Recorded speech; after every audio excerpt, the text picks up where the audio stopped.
Thanks for tuning in to ProLine TV. We are live once again talking football, pro and college alike. We want to thank, of course, Tom Canale for hosting the show down at Dom DeMarco's in Las Vegas. And Jim Feist will be there with Tom each week all throughout this football season.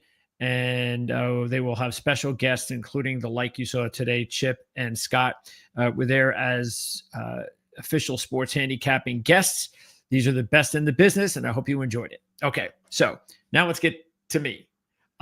Let's talk a little bit about what's going on here midweek. I'm going to give you sort of the perspective that we went over last Friday, because last Friday was the last, hopefully, the last show that I'll be doing on my own on a Friday. Jim Feist, of course, joined me to talk a little NFL, but Mark Lawrence is going to join me as well to talk college football. So I'm going to get the opportunity to talk to both Jim and Mark, my two partners here at ProLine TV, and we're just going to talk about some of the big games, key games as well, that we feel you should be keeping an eye on here on ProLine TV. So what I'm going to do here then, since again, I'm by myself, I'm going to go ahead and give you a little heads up on games I'm already taking a look at and why. Let's turn our attention, first of all, I'll tell you what, we'll start with the NFL. And, of course, you got a really good game on Thursday between Washington and Green Bay. I'm a little bit surprised that the line's only 3. I kind of felt it'd be a little bit, maybe like 4, even 4.5. I wasn't overly impressed with Washington's performance on Sunday, and how can you not be really impressed with the Packers, the way they looked, especially since the Packers are at home. The trends actually, and I do want to remind everybody regarding trends, I'm going to be using the playbook guide from Mark Lawrence all throughout the season. So hopefully you've already invested in this. It's the Playbook magazine. It's available right now. There's only 1 week in the NFL gone by. You have many more weeks to come, including the postseason. So great investment. NFL, there's 2 pages for each team, 1 page for all college football teams in the FBS. Check it out. You can't handicap games without it, or at least I can't. Okay, so I was looking at the trends for the Washington-Green Bay game, and to tell you the truth, I didn't really see anything that was one-sided. I think both Washington and Green Bay have some good trends coming in this one. So I'm just going to leave it to the fact that, as I said, I just think Green Bay looked a lot better than Washington did. These are 2 playoff caliber teams. We know that. We'll see how Green Bay maybe comes down a little bit, because they were super hyped, obviously, for the Detroit Lions division opponent. They were awful last year in the division, Green Bay. They needed to get off to a good start, and they did. And now it's, it's a little bit of a downer, and it's a short week. Washington, meanwhile, I don't know how high you have to get up for the New York Giants. So I think that edge might actually work a little bit for Washington. Now let's move on to the rest of the games. Okay, right off the bat, I'm just going to tell you right now, this is going to be one of my top plays of the week. And I kind of felt that this was going to be a top play for me even before last week's games, depending, of course, on just how good the Jets played. I thought if the Jets played okay, even if they lost and maybe were outgained by Pittsburgh, I'd probably still take the Jets. I know I would. But there's a big difference between taking them and liking them as one of my top picks. And that's because last week the Jets played better than I could have imagined. I thought Fields, his passing accuracy was on target like I probably have never seen it. Whether it was the deep touchdown pass to Wilson or just some incredible passes to keep drives alive down the middle. He really was as good as you can expect. Now, one of the things, he's still a little off accuracy-wise. There's little out patterns. There's little 5 to 10-yard out patterns, sideline patterns. But, I'm nitpicking. Fact is, he was outstanding. The running game was outstanding. They outgained Pittsburgh. And look, if they didn't fumble the ball on the kickoff, I think they stood a really good chance of winning. And keeping in mind this as well, and Jim and I talked about this on the show on Monday, remember this, 2 things. The Jets, their number 1 kick returner, got injured, left the game. The backup comes in, fumbles the ball, gets released. Everybody knows this by now, yesterday. Okay? So that's how close he was to making the team. He makes the team. He gets the chance. He screws the chance. He's gone. Also, the Steelers had that crazy deflection, sort of like the Scott Frost touchdown from years ago for Nebraska against Missouri. It was a really weak, lucky reception. That gets them to about the 40-yard line, 43-yard line, something like that. And then Rodgers goes incomplete. I think that's what it was. And so now it's 4th down, and they have to kick a 60-yard field goal, and they make it. So those 10 yards that were gifted to them was everything they needed to kick that 60-yard field goal and then to beat the Jets. So look, the way the game ended, and I will say this as a Jet fan, and I'm not trying to say same old Jets. The fact of the matter is that and I think we saw this with some of the other games on Sunday as well, or some of the other nights, even Monday night. Buffalo beating Baltimore, Minnesota beating Chicago, and there are a few others. This is just an attitude that certain teams just have, a confidence, hey, we're going to find a way, as opposed to, we're not going to find a way, or we're not sure if we can make it work because we haven't made it really work before in this spot. And that's where the Jets are right now. They're going to figure it out at some point, but they're not there yet. Steelers are, because they had still, if you look at the coaching, you take a look at the quarterback, and of course, that's the two biggest parts of a football team. They had that confidence. We're going to pull this out. We're going to win the game. And that's exactly what they were able to do. But as far as the Bill game against the Jets, here's an important stat as I leave you with this and we move on to the next game. And this is really the one that put it over the top for me. Actually, it's a couple of things.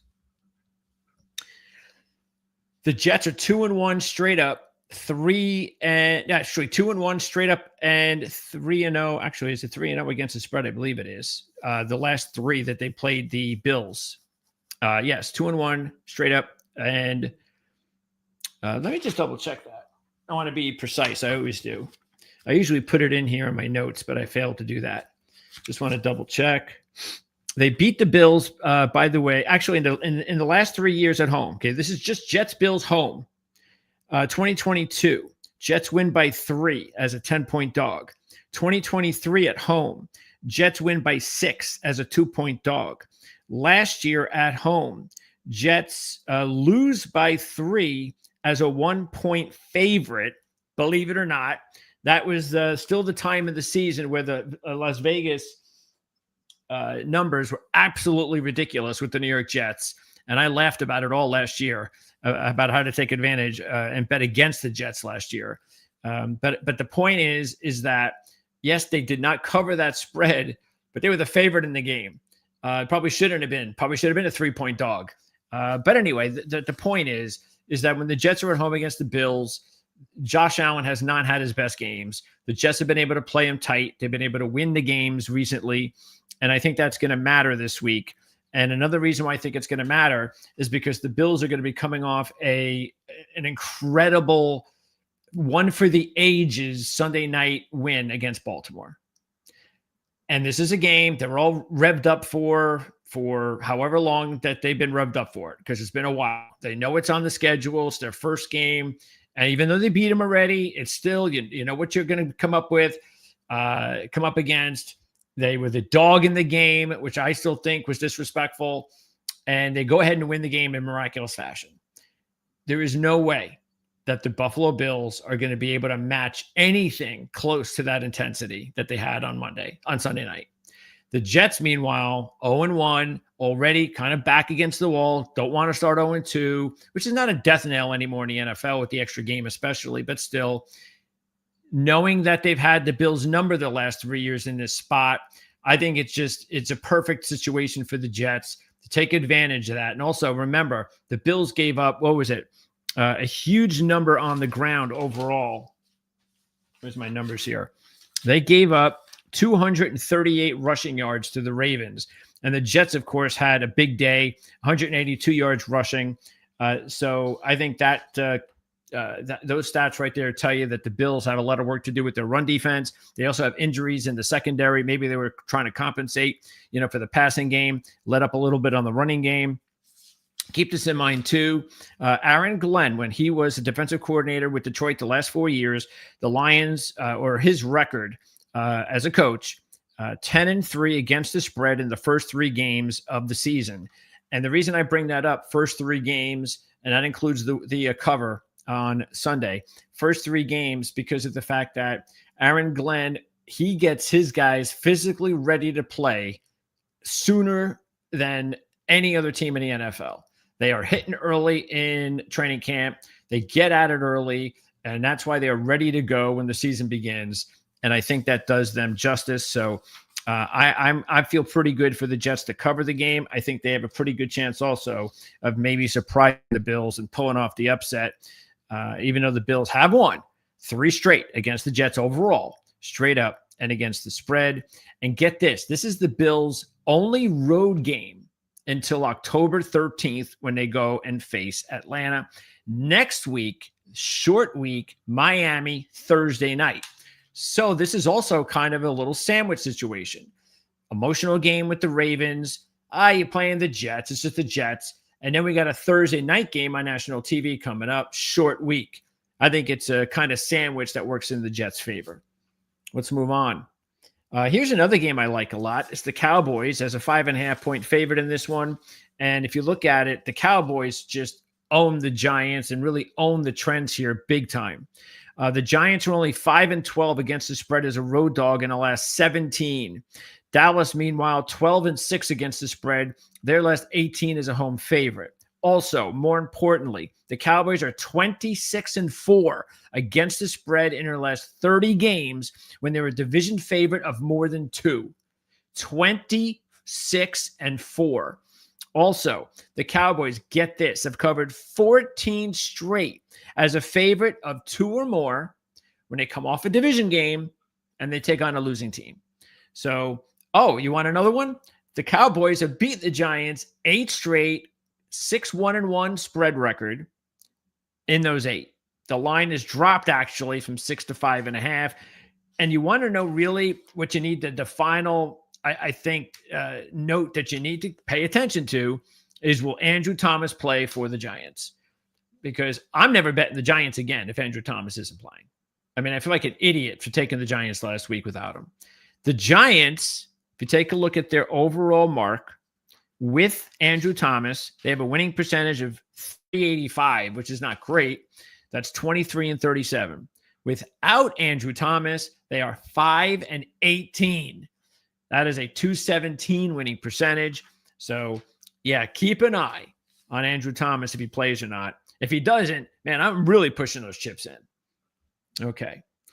Now, here's a game that I'm actually taking. I'm taking the Browns. Just like we talked about with Buffalo and how the kind of emotional drop-off, I don't think that changes just because you lost. Not in the second game of the season, it doesn't. The Ravens are not going to be able to mentally get into this football game right off the bat. Now, maybe, they'll struggle in the first half and it'll be close. And then the second half, they'll go boom, boom, boom, touchdown, touchdown, touchdown, we cover. Okay, maybe take the first half. I'm not one of those half-quarter guys, but I can see it. Meanwhile, if you take a look a little bit closer just at these two teams, one trend that really works against the Ravens, 0-8 ATS home as a favorite off a non-division straight-up favored loss. That is a Mark Lawrence playbook special. I think more importantly, the Browns have won 4 out of 7 straight-up ATS against the Ravens, and they've been a dog in 4 of those games. So I'm taking the Browns to cover. It is now 12.5. Don't forget, they outgained Cincinnati 327-141. And we talk about coaching all the time. And I don't know how many times you just have to keep reminding fans outside of Cleveland. I don't have to remind the Cleveland Browns fans who live in Cleveland and know everything about this team. But the fact is, Kevin Stefanski can coach. And when Stefanski can put together because they actually have decent personnel on this team. They are a quarterback away from being a playoff caliber team. That is it. You saw that on Sunday. This is not bad personnel. And Joe Flacco now gives them a chance because he's showing that, yeah, I still have something left in the tank. But the problem is Joe Flacco is not really still a top 15 quarterback, top 20 quarterback. If he was, the Browns win the game. But he's still better than what they've had, which is why they're going to be better record-wise if he can stay healthy the whole season. But as far as this one, I think it's a lot of points to give up. It's early in the season. The Browns have played really well against the Ravens in the past, so I'm taking the Browns plus the 13. Okay, this line has just dropped to 3, and I'm just going to guess, wild guess, Brock Purdy ain't playing. And if that's the case, then it looks like Mac Jones will start. So here's the question, I guess, that I have to pose now. No Kittle, no Purdy. McCaffrey's still playing. Everybody else is still playing. Of course, Ayuk doesn't come back for a while. What on earth are the Niners doing as only a 3-point favorite? So now someone's got to tell me that Spencer Rattler is a better quarterback than Mac Jones. I'm not saying Mac Jones is a great quarterback. I don't even know. Maybe Spencer Rattler has gotten to the point now in his career that he can match Mac Jones. I don't know. Because Mac has not really impressed me very much lately. But still, come on. As far as the coaching and the experience and just come on. San Francisco total, they really were the better team last week against Seattle. Seattle needed to run the football, and San Francisco wouldn't really let them do it. And Sam Darnold just could not come up with some big plays we needed to, especially at the end of the game. Fact is, you have to take San Francisco in this spot. I'm not really big on the Niners this year, but the schedule is really what is going to put them in this type of position, because this is exactly one of those situations. This is why the schedule is important, because if they were playing a tough team with these injuries, they're probably going to lose the game, but they're playing the Saints. So now they just have to win this game, move on to the next week, and get maybe Purdy back. We'll see what happens there. Saints, meanwhile, are 6-12-1 against the spread. Their last 19 as a home dog. And don't forget, they just lost the spread on Sunday. Bengals just 3.5 over Jacksonville. And in this one, there is a note in here I have in this game. That is the fact that the Jags are 10-4 against the spread. Their last 14 as a road dog. Cincinnati, meanwhile, 0-7 ATS at home off a division road game versus an AFC team. That's, again, a playbook special. But the 10-4 last 14 road dog spot, this is actually where Jacksonville has been good. So 3.5, I like that. I'd actually take Jacksonville in this spot. I wouldn't be surprised if the Bengals won the game again, something like 17-16. But Bengals obviously need to come and play a little bit better offensively. We know that, and they will. They will. I think they'll have a much better showing here offensively. They're at home. Denzel Ward has historically done a good job, and the Browns have. The Browns have against Jamar Chase, and that's what you have to do to limit the Bengals passing game. They were able to do that, and we'll see. Hey, Bengals got what they wanted there, and that was a win. Rams 5.5 against Tennessee. And this is one of those games that does look like you should just jump all over the Rams. They're clearly the better team. Tennessee's offense, what did they have? They had basically, 100 and I think they had barely 150 yards of total offense. I think something like that in the loss against Denver. And now they're playing a Ram defense. It's every bit as good as Denver's. The only thing to keep in mind, though, okay, it is a West Coast to East Coast 1:00 game, and the LA Rams are at Philadelphia next week. Sandwich game, if you ever saw one. Kind of even more of a sandwich game than the Jet situation, because the Rams are looking definitely ahead at the Eagles. There ain't no question about that. And they were definitely looking forward to that Houston matchup. And then you got Tennessee in between, West Coast to East Coast trip, all that. Tennessee's defense is actually pretty decent, and that's what kept them in the game for the most part.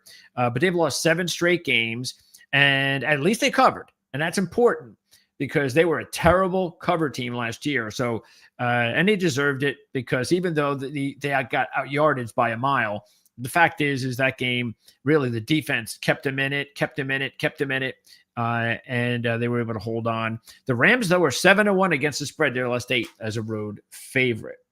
Bears at Lions. I actually thought that this line might have been a little bit shorter than this because you have to be concerned with Detroit after their first showing. I will say this. I think what we saw last week shouldn't be too much of a surprise. I believe Detroit will be fine, but it's going to take them a little bit. It's going to take them a little while to get everybody in sync, the new coaching staff. They gotta, especially the OC. They've got to get this team rolling, and it's going to take a little while. So I would actually take the points here. I'm not going to touch the game more than likely because I'm not a Bears guy. I'm not a Caleb Williams guy. Let's just put it that way. They are 14-25 ATS, the last 39 as a road dog. So why would I touch them? And Detroit will be at Baltimore on Monday Night Football next week. This is not a look ahead game though, because it's a division game and they lost last week. So I'm not too concerned about that. Covered 11 out of 12 off a double-digit ATS loss. This spread, deservedly so, moved up from 2 to 3. And I still think Pittsburgh may not be a bad play here because of the fact that if you look at it, their defense just can't play any worse. It was amazing that the defense played like that. I could look at it this way. Hey, Seattle wants to run the football, right? So now here's Pittsburgh. They struggled to stop the run. Seattle wants to run the football. Problem is, I didn't really see Seattle as maybe, I don't know if it's personnel. I don't know what it is, but the offense, and you could say San Francisco's defense had a lot to do with that. But again, I think Pittsburgh's defense is pretty good as well. We'll find out. This is why I always say it's so early in the season. Matchup, sometimes it's all that matters. And some teams just good against other teams. Offenses against defense. You never know. So it's still early to find out what we have here with these teams. But I just think it's Pittsburgh's at home. It's their home opener.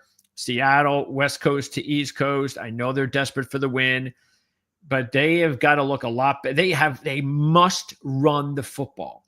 There is no chance Seattle has to be a winning football team this year unless they run the football effectively, and they were unable to do that last week, and they have to do it this week. They're 7-3-1 against the spread as a road dog, so that's good. And they've covered 4 straight after they've actually played the Niners. Now, here's another game that I definitely like, and I could see the one reason why some people might want to take Miami, and that's because the Dolphins have won 8 out of 9 against the Patriots, and they've covered all 9. So they have the Patriots number, to say the least, and they're taking on a Patriot team, as we thought going into the game last week, would not be able to handle the situation of being the favorite. It was the first time they've been the favorite with Drake May at quarterback. All of this talk in the offseason about the Patriots are the sleeper team. They have a weak schedule, and Patriots. Remember, we were looking at the AFC standings and the Las Vegas standings, and they had the Patriots as 5-1 to win the East, and the Jets were 20-1. And it was laughable. And I think you saw on Sunday what we were talking about. So this is still a good young Patriot team, all right? But there was just too much pressure on them. Geno Smith is a veteran quarterback. Pete Carroll, a winning Super Bowl coach. They knew what they were doing. They were not going to make this easy for the Patriots, and they won the game. But this is different. Now, all of a sudden, the charm's off because you lose it quickly, and especially if you're a team like the Patriots have been, a losing team lately. But you're playing the Dolphins, and everybody knew going into the season which coach had the hot seat more than any other coach, and that's McDaniel. And then this happens on Sunday. So I don't know how you don't take the Patriots. I mean, the Patriots are a better team than Miami. I think everybody knows that. Okay, now I guess we'll find out on Sunday. I don't care where the game is. I don't even care how hot it is. The fact is, if the Patriots are a better team than Miami, they would beat them on Sunday, or vice versa. That's why I'm taking the Patriots. And I'm getting 1.5, which I'm actually surprised about. Okay, Carolina and Arizona. Arizona is a 6.5-point favorite. By the way, with Carolina, Bryce Young, what an awful performance on Sunday. I don't know where, that was not the Bryce Young from the end of last season. That was the Bryce Young from the beginning of last season. So it just reminded us of the bad Bryce Young. He was not good. And Carolina has no chance if he's going to play like that. They are 4-13-1 ATS as a road dog in their last 18. Of course, they lost again last week against Jacksonville. And they're taking on an Arizona team that they actually upset late last year when Bryce Young was going well. Denver and the Colts. This all of a sudden becomes a very intriguing game. Two good defenses going up against each other. Tried to tell everybody the Colts defense is good, and it sure showed it against Miami. And if they get any sort of play from Daniel Jones, they are going to be dangerous. So this is not a shock of what we saw with the Colts. Okay, so Bo Nix, though, how bad was he? I mean, he looked like a rookie. It was like if he played like that last year, which he did at times, I'd be like, all right, he's a rookie. What are you going to do? He's not a rookie anymore. You expect a lot better than – and they threw the ball a lot. That's Sean Payton's fault. And they got to run the football, establish the running game more. But Bo Nix was really off. But get this, Bo Nix is 2-0, straight up and against the spread as a road favorite this year. They beat Indianapolis last year, beat them up last year, actually. Remember the game. This was the game where Jonathan Taylor decided to celebrate before he scored and passed the goal line. And that made the highlights and all that kind of stuff. And then it was a blowout after that. So maybe Taylor will get his revenge. Colts, by the way, just 1-7 ATS versus AFC West teams when they take them on at home. Let me see if I can answer that question for you. Let's see. Since it was nine, I can do that pretty quickly, but I'm going to try to take the easy way out. Because if it was 9 years, let me see if it ended in New England. Because we go back 10 years in the Playbook magazine. And no. Oh, wait, here it is. 2016. So there we go. That was the last time the Patriots won in Miami. 2016. They blew them out as a 7-point favorite. Those were the days, huh? Okay. Thanks for the question. The real DeMarque. Let's move on. And you get the huge game everybody's going to be looking at, the Eagles and the Chiefs. Another thing that we try to warn everybody about every year, and that's Super Bowl losers. And Super Bowl losers have a very tough time the next year, no matter who they are. Now, some teams, because of Mahomes and Reed and Belichick and Brady, they still get to the playoffs again. But the Chiefs, even if they make the playoffs again, their ATS record, not very good. When Andy Reid is not very good following Super Bowl losses. So they've already gotten off to a bad start. And look, this spread just moved to Philadelphia 1.5. So the Chiefs are a home dog. Now I haven't, because this line just moved, I haven't had time to look at it. So let me see what I see here in the playbook. The last time Chiefs were a home dog, they've been a home dog once, at least in the last 4 years. That was in 2022. And in that game as a home dog, they lost to Buffalo by 4.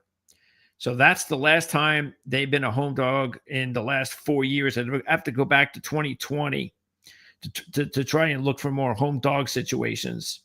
They were a home dog against the Chargers late in the 2020 season and lost that game. And I don't see any other home dogs that season. So they're 0 for 2 since 2020. 2019, let's see if I see any home dog situations. Minnesota, okay, so they beat the Vikings in 2019 as a home dog. Lost to Green Bay the week before that as a home dog. Said they were 1-1 in 2019. I think we'll pretty much stop at that. I just want to give it one more shot. No such lines in 2018. In 2017, no such lines.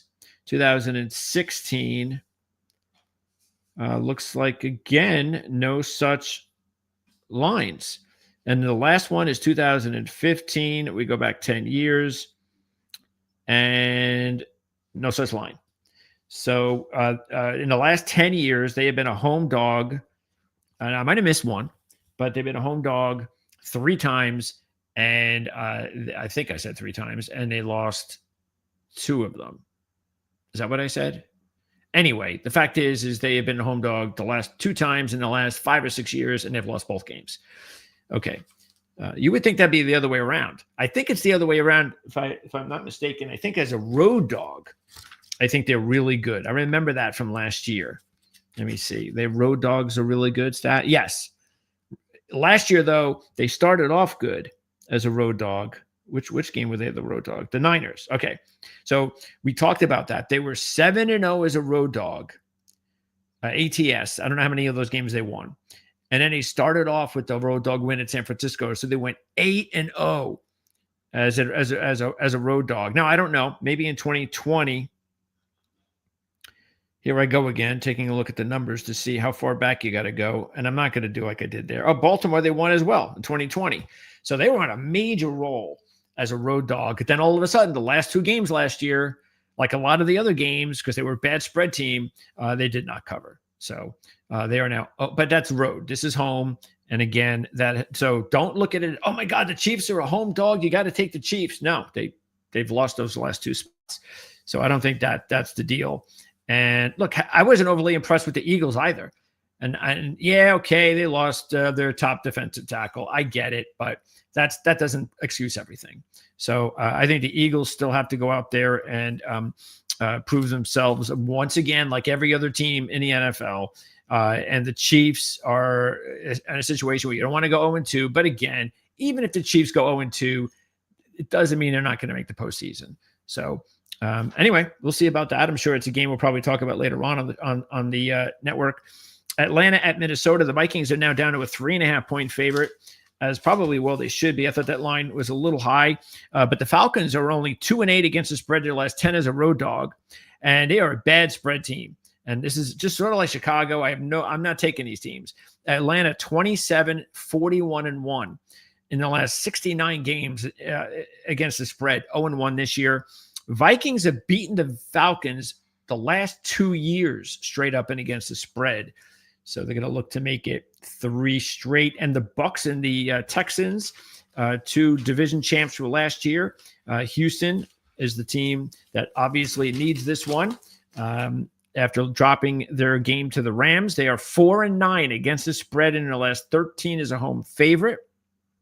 The Buccaneers with Baker Mayfield are 10-3 ATS road dog in the 2 years Baker's been there, including, don't include it from Sunday because he was a favorite. They've covered 8 straight as a non-division road dog of 3 or more. Right now, 2.5. So we'll see what happens by the end of the week. But this is a bad one. And this is the one I probably don't care as much about, but it's a stat. They're 0-10 against the spread on Monday Night Football following a straight up win. And that is going to wrap up our college football talk. Now our NFL talk. Now what I want to do is share some college football notes with you. And let's run through the board here. There's the Thursday game. There's Friday. This is a good Friday game, Houston and Colorado. I actually like Houston in that one, but I don't know if I'm going to take the game. I'm going to take this one. I like Arizona against Kansas State. And Arizona is they're already looking like a new team from this year. Brennan is a good coach. I figured he was going to get this team going again, and that's what's happening. He's got Fafita coming back, a veteran quarterback. They are looking like the team we thought we were going to see last year. Nobody knows what's going on with Kansas State. I mean, they barely beat North Dakota. Then they lose to Army as a 17-point favorite. And here you're looking at this situation, and not good. Kansas State 1-7-2 against the spread on the road when they take on a conference opponent with a win percentage of over 700. Throw in the fact that Arizona has got revenge on their mind, which is more important in college than the NFL. Kansas State beat Arizona last year by 24 points. So you know how Arizona feels about that. They are 6-0 against the spread after scoring 35 or more points, and they're already 1-0 this year because they did that after scoring over 35 in week 1. So I like Arizona in this one, and they are getting now a 1.5 after they were a 1-point favorite to open. So fine, go ahead, jump all over Kansas City if you want. All right. Georgia Tech is now a 3-point dog in this one. I obviously like Georgia Tech in this one. I've told you guys as much as I could how much I'm a big sleeper fan of this team in the ACC. I think this could be a big year for the program. Clemson, look, if Antonio Williams does not play, I'm all over Georgia Tech. If he does play, I'm just going to stay away from this game and watch it because Clemson is in a tough position right now. They have got to get some positive momentum going. So this is, very, as you can see, of course, it's very close to being a pick 'em. And if we look at this rival, if we look at the numbers here overall, because we have a bunch of them, since these are ACC rivals, Clemson is 9-1 against the spread off a double-digit home win. They are 9-0 straight up, 7-1-1 ATS when they take on Georgia Tech in the last 9. So they have owned this series. This is not good. In true road openers, the last 5 years, Clemson 3-2 straight up, 0-5 against the spread. So that's not good. Georgia Tech, meanwhile, under Brent Key, head coach, the last 2 years, they're 2-1 straight up, 3-0 against the spread as a home dog. So I still like Georgia Tech, but I'm probably not going to take them because I get no value here. I'm not going to take them unless Antonio Williams doesn't play. If he doesn't play, I love Georgia Tech. Okay, let's see what steps out. How about this one? I said it on Monday that Troy was a nice little dog pick to keep an eye on. And lo and behold, the spread has dropped from 6 to 3.5. Well, there goes my value. Now all of a sudden it's like, yeah, I think I'll probably still take them, but I was getting 2-1 on the money line. Now I'm getting half of that. Memphis, get these trends. 1-11 ATS off a straight up ATS win when they take on an opponent with a win percentage greater than 400. 0-11-1 ATS is a favorite of 17 or less after they score 35 or more. Okay, so that's not good. They also beat Memphis did Troy last year by 21 as an 18-point home favorite. So Troy has a little bit of a revenge factor in this one. Look, I said this on Monday. I think Troy is a well-coached team now. I like Parker, this head coach, former Notre Dame offensive coordinator. I think this is going to be a rebound, solid season for Troy. I don't think Memphis is an AAC championship team. They just lost way too much from last year. The good news is they have Brendan Lewis at quarterback, who was the quarterback, I believe, at Nevada. And he's a good quarterback. He's experienced. He's got some tools. But, yeah, I've lost all value here now. All right, let's see. Here's one. Absolutely love this one. Absolutely love Georgia. And this line keeps going down. I think this line, honestly, when the week began, I was thinking 7 points, something like that. 3.5 now, down from 5. Okay, Georgia's 4-8 ATS, less 12 as a road favorite. I don't care. This is what I care about. Two major things. Georgia has won 8 straight against Tennessee, covering 7 of them by a 24.8 margin. And that includes 6-0 straight up ATS last 6 years. Keeping in mind that last year, when they had a 14-point win versus Tennessee, it was the smallest margin of victory during that stretch. And they were an 8-point favorite, which was the shortest line during that stretch. Now it's coming all down to 3.5. Why, I have no idea. Keeping in mind that Tennessee is without their starting cornerbacks, who were considered maybe the best starting cornerback duo in all of the SEC, which really means maybe all of the country. McCoy is considered a first-round draft pick. But then in January, he suffers an ACL injury. And he has yet to establish himself ready to go at all. Throw in the fact that their second cornerback, what was the kid's name? Ricky Gibson, gets hurt against Syracuse week 1. He's not going to be available. Now you're taking out the starting cornerbacks from Tennessee, and this line is still going down. So somebody's got to explain to me, does Gunnar Stockton have some sort of an injury? Does he have the clap? What's going on with Gunnar Stockton? I don't get this. I'm sorry. I don't understand it. Maybe that scares me more than anything. but I'm all over Georgia.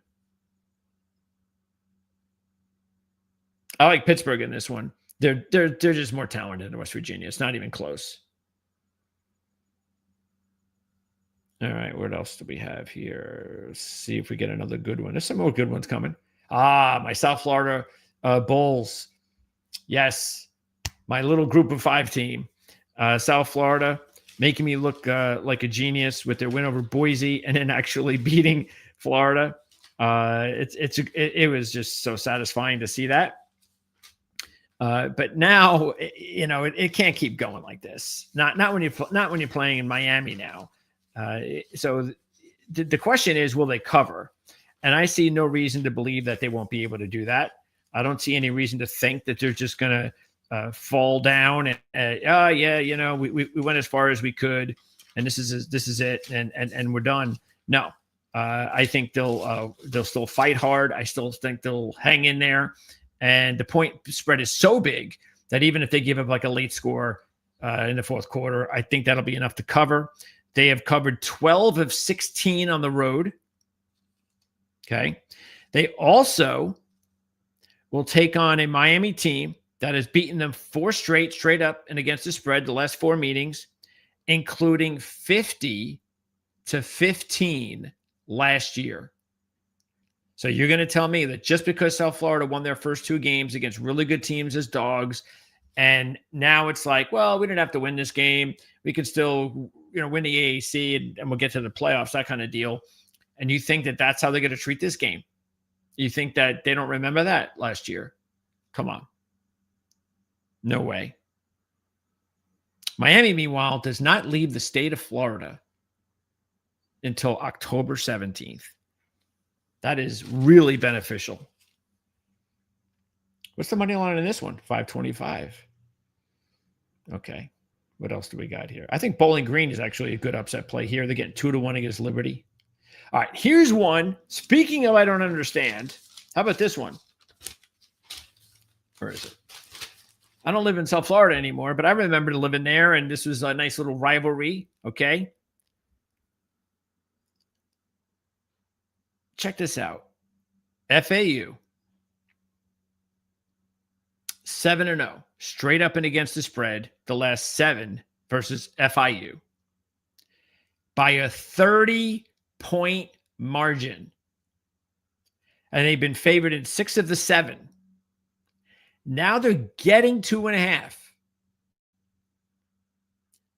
Throw in the fact that FIU is a Conference USA team. They have Conference USA players.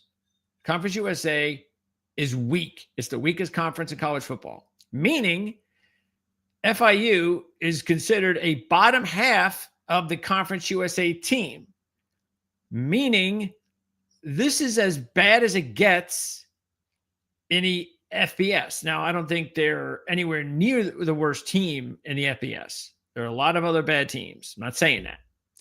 I even like Jenkins, the quarterback. And I think they're in the right hands. They got this coach, Willie Simmons, who was the head coach at FAM of Florida. FAMU is what they call it down there, Florida A&M. But it's still Conference USA talent versus AAC talent, which is considered the top group of 5 conference. All right, FAU. And look, I know Simmons has really good, successful head coaching experience, and Kitley does not.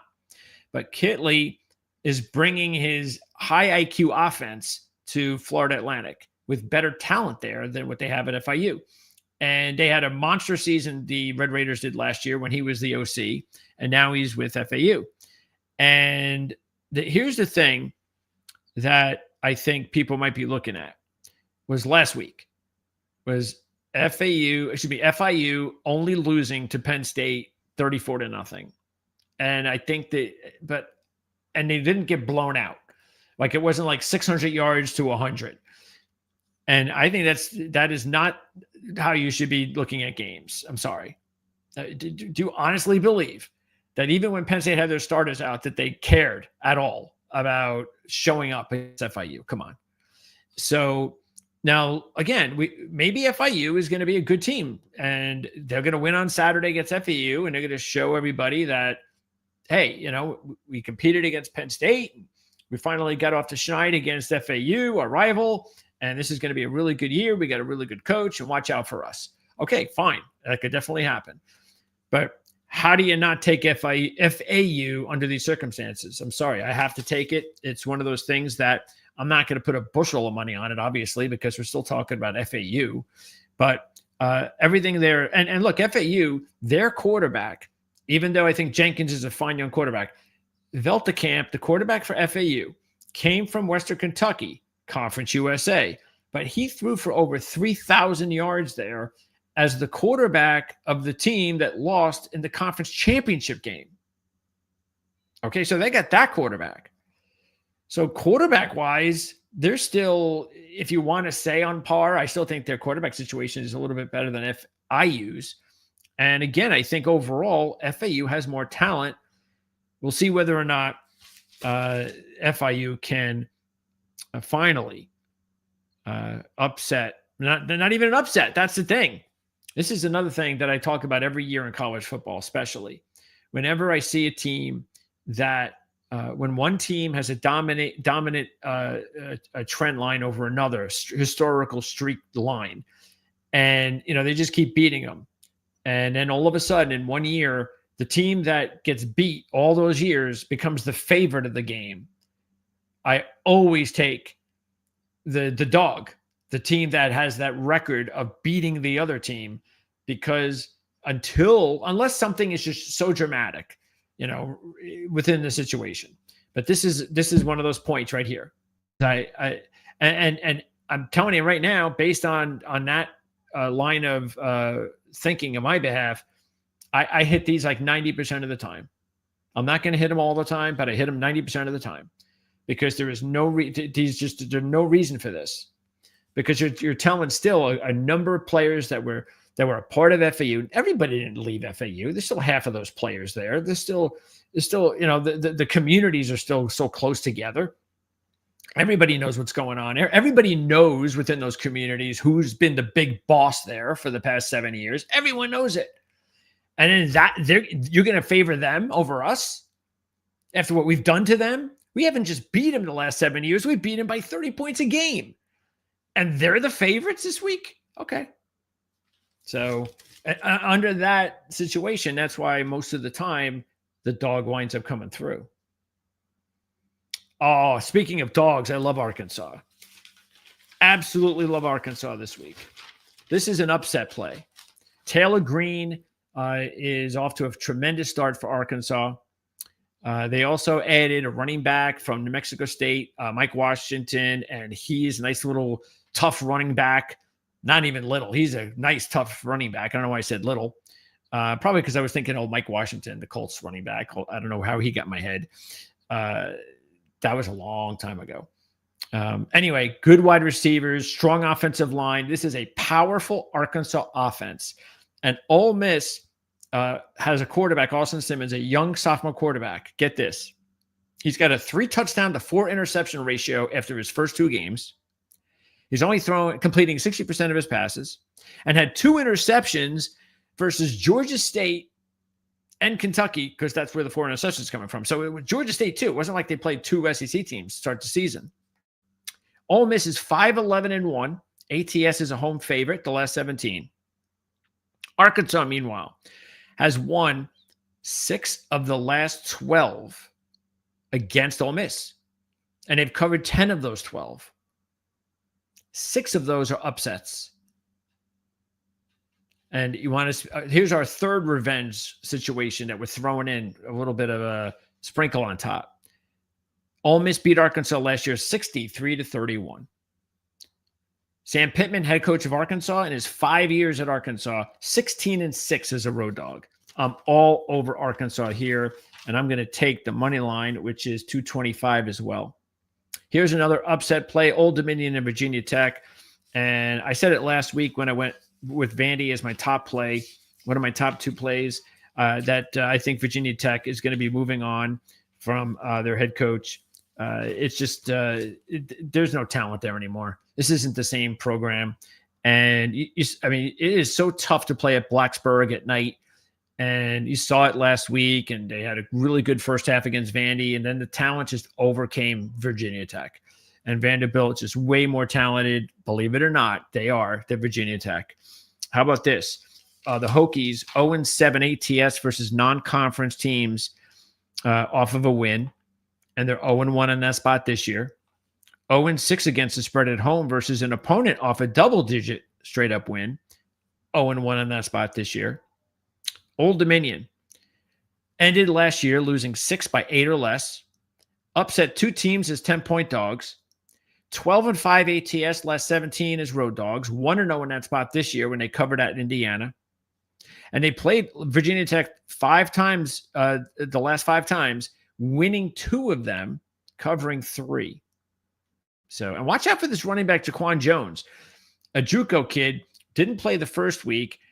He averaged 32 yards an attempt last week in the game against our FCS opponent, and had 3 touchdowns, 163 yards on five rushing attempts. I'm just saying that because maybe this is a kid that we need to keep an eye on, but we'll see this week when they play a real FBS team. And the kid quarterback Joseph had 2 huge touchdown runs against Indiana, over 70 yards each. He's a good runner.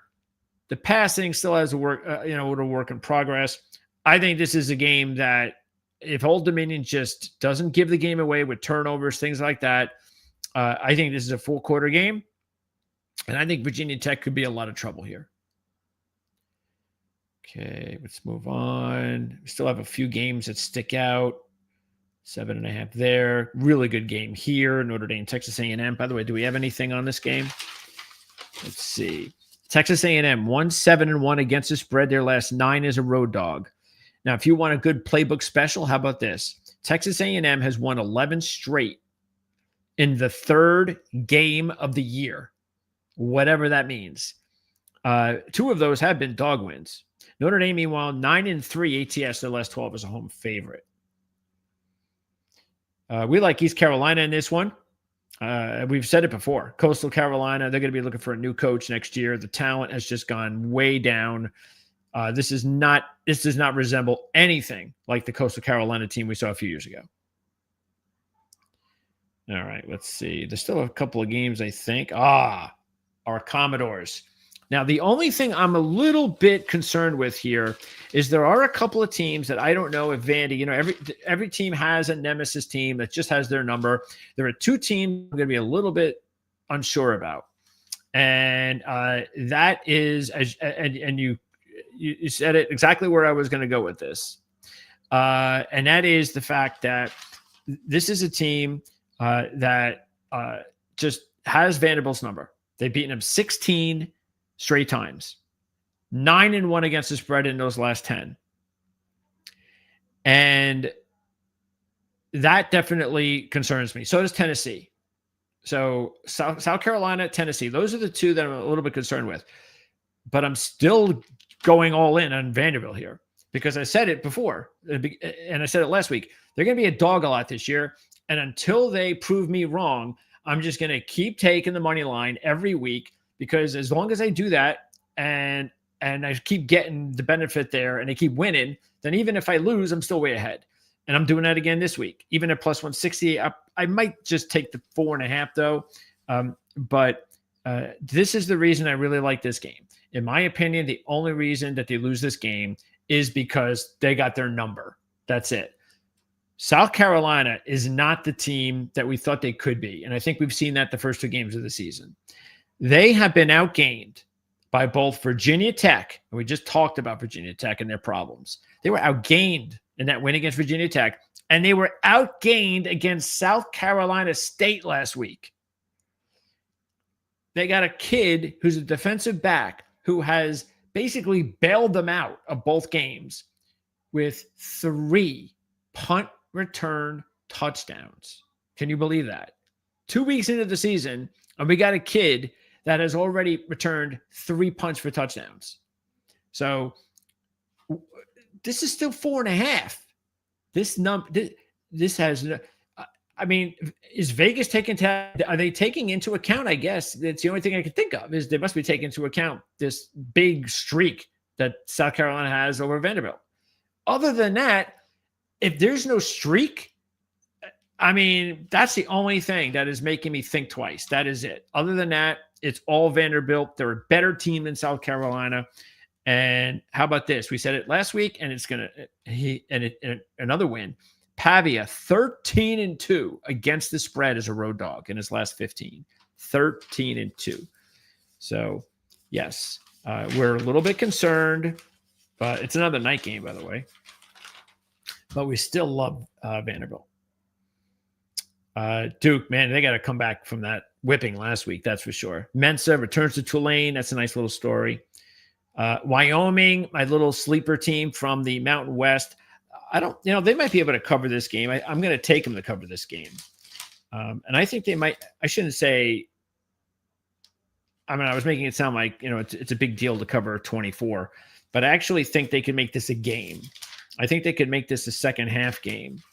And if you look at it, so far the defense has played really well, and that is a must for them because their head coach, the defensive coordinator who took over the team last year when Bull left, and this is a big year for him. We've talked about that, and so far so good.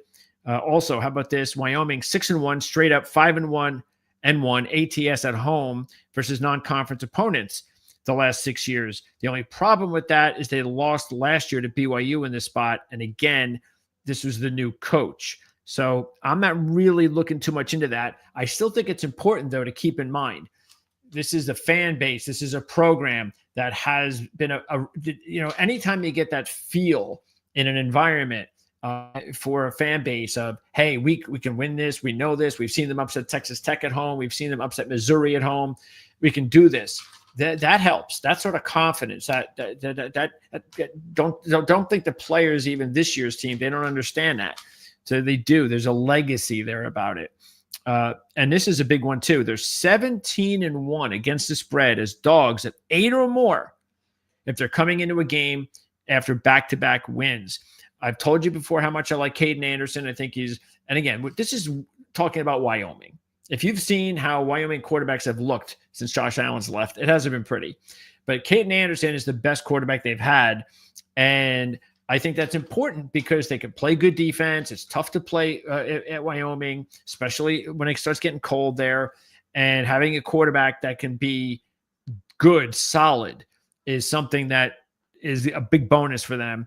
They also found a really nice receiver in Chris Durr, who's off to a really great start. And the tight end, John Gillenborg, I think it's Michael Gillenborg, he's a pro tight end. Keep an eye on him. Anyway, it's a 23.5 point spread. So I think they'll hang in there. Here's another one. 15.5. I was shocked to see this line at 15.5. We talked a little bit about this last week.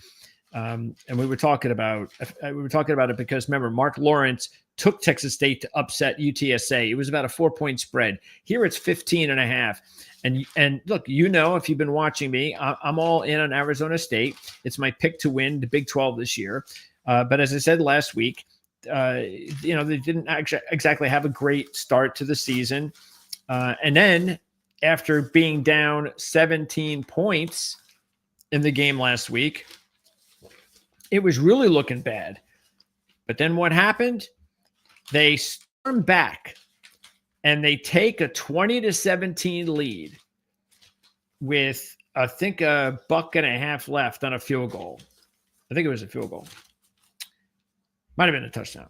Anyway, they take the lead down 17-0. All right. And then they give up a 58-yard touchdown pass with 30 seconds to go and lose the game. All that work to come back, to take the lead, and boom, they give up that touchdown and lose the game. But here's the problem for Arizona State. Sam Levitt, the quarterback, is averaging just 5.6 per pass completion. Last year, he was at 8.2. And he's got a 3-3 ratio, touchdown to interception, with a long of 23 yards passing. Last year, he had a 24-6 ratio. The good news is they are running the football. Scadaboo's gone, but they're still running the football. And Tyson is one of the best receivers in college football. That's a big plus. But their overall offense, passing game, besides Tyson, they're not explosive right now. And they played an FCS team to open the season, and now they're playing a Texas State team. G.J. Kinney, as Mark correctly made this point last week, he will be moving on from Texas State soon because he's that good. Texas State has covered 8 straight on the road versus an opponent off a straight-up favored loss.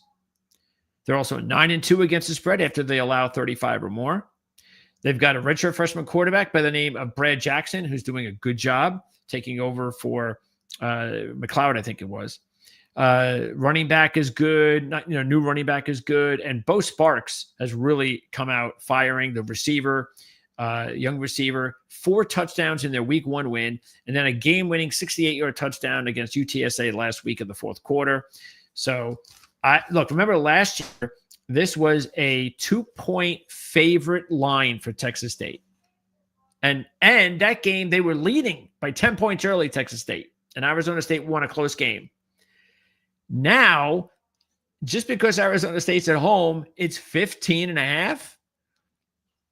If Arizona State had come out of the gates the first 2 games of the season and looked like a juggernaut, I'd be, okay, I can see that. And Texas State had struggled a little bit. Let's say they lose to UTSA. Then I'd say, okay, I could see that. But the exact opposite is happening. Arizona State is not coming out of the gates firing, and Texas State is. And it's a 13, 14-point swing from last year? Sorry. I don't care why. Just because it's a game at 10 p. Just because it's a game at Arizona State. Come on. I even think the money line is not a dumb play at plus 550. I think Boston College is an easy play here. The line keeps going up as it should. Stanford's pathetic. They're terrible. I don't even know why this line is only 12, except, maybe Stanford, their defense is not bad. Maybe the defense can keep them in it, but they have nothing on offense. And the quarterback, the Alabama transfer, Dylan Lonergan for BC, is doing really well. He's completing 76% of his passes, 8 touchdowns, no interceptions, nearly upset Michigan State last week on the road in overtime. Stanford 6-15-1, ATS last 22 as a home dog. And how about this one? 1-17-1 in their last 19 against the spread off back-to-back straight-up ATS losses. I didn't even need to see that, and I like Boston College. They've got a quarterback, Ben Goldbranson, who's a senior. He's completing 51.6% of his passes for a 4-yard average completion and a no touchdown to 3 interception ratio. I mean, I guess Stanford can cover if it's a 20 to, I don't even know, 17-3 game. No, you can't. 17-6? I don't know. And that's it. Okay. So we're going to talk more about all this in the next couple of days. Don't forget, on Thursdays, every week, it's Wednesdays on 3 o'clock Eastern. It's Jim Feist down at Dom DeMarco's. I will follow to do this. And then Thursdays, the Playbook ATS podcast, Mark Lawrence hosts the show. Jim will be there. I will be there. Andy Isco will be there. NFL, college football. Mark will pick the games and we'll go over it. Then on Friday, it'll be me hosting with Jim and with Mark. And then I'll find out what games we talked about on the Thursday show. And I'll pick a bunch of games that we did not talk about and talk about it on the Friday show. So that is what's going on. And we'll also have picks, final picks, and all that kind of stuff. So that's what's coming up every week here on Proline TV. So make sure to subscribe, and definitely appreciate your comments, sharing, liking the videos are all very important if you want to support the channel. And again, definitely subscribe. So, and one more, I'll give one more to the real DeMarque. Yes, Utah's defense is still very good. And that's why I think it's one of those situations where, look, they're not where they were, Utah's defense. But then again, all of college football has changed in 1 year with the transfers and the graduations. It's not the same. So they've come down a little bit, but there's still a strong unit. And Wyoming doesn't have a powerful offense. So if Wyoming is going to stay in this game, it has to be a low-scoring game, and because it's going to be. Wyoming is not putting up a ton of points on Utah. I don't see that happening as much as I like some of the offensive players in Wyoming. I don't look at this as a good matchup. I just think it's one of the situations, and it's not like later in the year where it's cold. Not that Utah isn't used to it, but it just benefits Wyoming. That's just their nature. But they have to win the special teams and turnovers and stuff like that to keep it close. And look, I've seen it happen many times before in Wyoming. I went over that number when Craig Bohl was there. Question is, can the new coach, Jay Salwell, can he start his own legacy? He needs the one game to get him going. I don't think it's going to be Saturday, but maybe he can keep it close. All right, so I'm out of here. Thanks for tuning in, checking us out as always, and we'll see you tomorrow. Proline TV, that's the big one here. It's the big show. The four of us get together, and we'll hopefully give you some more information. Mark's point of view, Andy's point of view. Jim and I will continue our own analysis and so forth, and we'll see you then.